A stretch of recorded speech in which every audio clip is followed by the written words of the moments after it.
अस्सलाम वालेकुम। तो इस वीडियो में हम सीखेंगे टाइप्स ऑफ मैट्रिसेस। सबसे पहले हम बात करते हैं रेक्टेंगुलर मैट्रिक्स की। फॉर सपोज एक मैट्रिक्स आपके पास है 1 2, ठीक है। इस मैट्रिक्स में आपके पास जो हॉरिजॉन्टल लाइंस होती हैं वो रोज़ होती हैं। इसका मतलब ये है रो 1, ये है रो 2, और जो वर्टिकल लाइंस होती हैं वो कॉलम्स होती हैं। तो ये हमारे पास है हमारा पहला कॉलम। तो इस सूरत में हमारे पास क्या है कि रोज़ 2 हैं और कॉलम जो है वो 1 है। इसका मतलब रोज़ एंड कॉलम्स अनइक्वल हैं। एक दूसरे मैट्रिक्स की एग्जांपल लेते हैं। यहाँ हमारे पास लिखा है 3 4। अब हमारे पास रो 1 ही है लेकिन कॉलम्स यहाँ पर हैं 2, ठीक है। तो इसमें भी क्या है कि रोज़ एंड कॉलम्स अनइक्वल हैं। तो एक ऐसा मैट्रिक्स जिसमें रोज़ एंड कॉलम्स अनइक्वल हों वो कहलाता है रेक्टेंगुलर मैट्रिक्स। इसके बाद हम बात करते हैं कॉलम मैट्रिक्स की। तो कॉलम मैट्रिक्स हमारे पास ये है, एक ऐसा मैट्रिक्स जिसमें सिर्फ एक कॉलम हो, रोज़ जितनी भी हो लेकिन कॉलम एक हो, वो कहलाता है कॉलम मैट्रिक्स। और कॉलम मैट्रिक्स भी एग्जाम्पल है रेक्टेंगुलर मैट्रिक्स की। फिर हम बात करते हैं रो मैट्रिक्स। रो मैट्रिक्स हमारे पास ये है, एक ऐसा मैट्रिक्स जिसमें सिर्फ एक रो हो, कॉलम्स उसमें जितने भी हों लेकिन रोज़ एक हों, तो ये कहलाता है रो मैट्रिक्स। और रो मैट्रिक्स भी एग्जाम्पल है रेक्टेंगुलर मैट्रिक्स की। अब हम बात करते हैं स्क्वायर मैट्रिक्स। एक ऐसा मैट्रिक्स जिसमें रोज़ एंड कॉलम्स इक्वल हों। जैसे कि ये मैट्रिक्स है, इसमें हमारे पास 2 रोज़ हैं और 2 कॉलम्स हैं। तो इसमें क्योंकि रोज़ एंड कॉलम्स इक्वल हैं तो ऐसा मैट्रिक्स कहलाता है स्क्वायर मैट्रिक्स।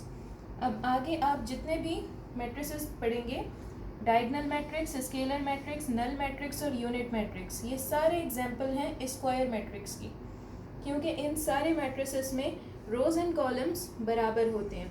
अब हम बात करते हैं डायगोनल मैट्रिक्स की। डायगोनल मैट्रिक्स में क्या होता है, एक ऐसे मैट्रिक्स लिखा जाता है कि यहाँ पर आपके पास नंबर होंगे और यहाँ 0 0। यहाँ अगर आप देखें तो 2 डायगोनल बन रहे हैं। ये पहला जो डायगोनल होता है जो 1 और 2 के दरमियान बन रहा है, ये हमारे पास कहलाता है लीडिंग डायगोनल। ये कहलाता है लीडिंग या फिर प्रिंसिपल डायगोनल। Principal diagonal. इसमें क्या ख़ास बात है कि यहाँ डायगोनल मैट्रिक्स में ये होता है कि जो दूसरा डायगोनल होगा उसमें लाजमी तौर पे 0 0 होंगे। सिर्फ लीडिंग डायगोनल में नंबर्स होंगे और वो भी अनसिमिलर नंबर।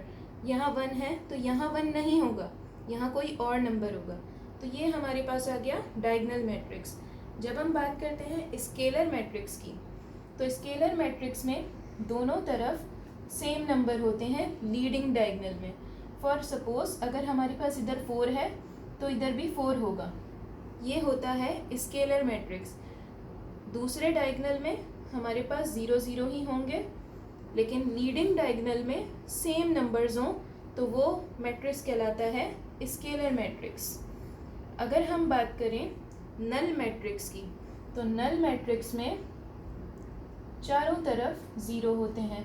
नल मैट्रिक्स को हम ओ से लिखते हैं, ओ से डिनोट करते हैं, ठीक है। फिर ये कि नल मैट्रिक्स ऐसे स्क्वायर मैट्रिक्स भी हो सकता है। नल मैट्रिक्स एक कॉलम मैट्रिक्स भी हो सकता है। नल मैट्रिक्स एक रो मैट्रिक्स भी हो सकता है, ठीक है। अब हम बात करते हैं यूनिट मैट्रिक्स की। यूनिट मैट्रिक्स हमारे पास डिनोट होता है I2 से। इसको हम लिखते हैं इस तरह कि लीडिंग डायगोनल में 1 1 होता है जबकि जो दूसरा डायगोनल है उसमें हमारे पास 0 0 आता है, ठीक है।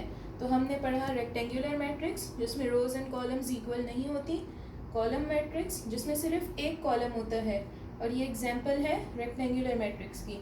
रो मैट्रिक्स जिसमें सिर्फ एक रो होती है, ये भी एग्जाम्पल है रेक्टेंगुलर मैट्रिक्स की। स्क्वायर मैट्रिक्स ये है जिसमें हमारे पास equal number of rows and columns होते हैं। अब हमारे पास जो diagonal matrix, scalar matrix, null matrix और यूनिट मैट्रिक्स हैं, ये सारे एग्जाम्पल हैं स्क्वायर मैट्रिक्स के, क्योंकि इनमें रोज़ एंड कॉलम्स इक्वल होते हैं। डायगोनल मैट्रिक्स में हमारे पास लीडिंग डायगोनल में अनसिमिलर एलिमेंट्स होते हैं। स्केलर मैट्रिक्स में सिमिलर एलिमेंट्स होते हैं, नल मैट्रिक्स में हर तरफ ज़ीरो होगा, ज़ीरो जो है उसको हम नल मैट्रिक्स को डिनोट करेंगे ओ से। ये स्क्वायर मैट्रिक्स भी हो सकता है, नल मैट्रिक्स कॉलम मैट्रिक्स भी हो सकता है, और नल मैट्रिक्स रो मैट्रिक्स भी हो सकता है। इसके बाद हमने बात करी यूनिट मैट्रिक्स की। यूनिट मैट्रिक्स हम I2 से डिनोट करते हैं, जिसमें जो लीडिंग डायगनल होता है उनमें दोनों तरफ 1 1 लिखा होता है, ठीक है, और दूसरे डायगनल में हमारे पास होते हैं 0 0। तो यूनिट मैट्रिक्स भी एक डायगनल मैट्रिक्स है और यूनिट मैट्रिक्स एक स्क्वायर मैट्रिक्स भी है। डायगनल मैट्रिक्स इसलिए क्योंकि इसके दूसरे डायगनल में 0 है, और स्क्वायर मैट्रिक्स इसलिए क्योंकि इसमें रोज एंड कॉलम्स इक्वल हैं। Thank you.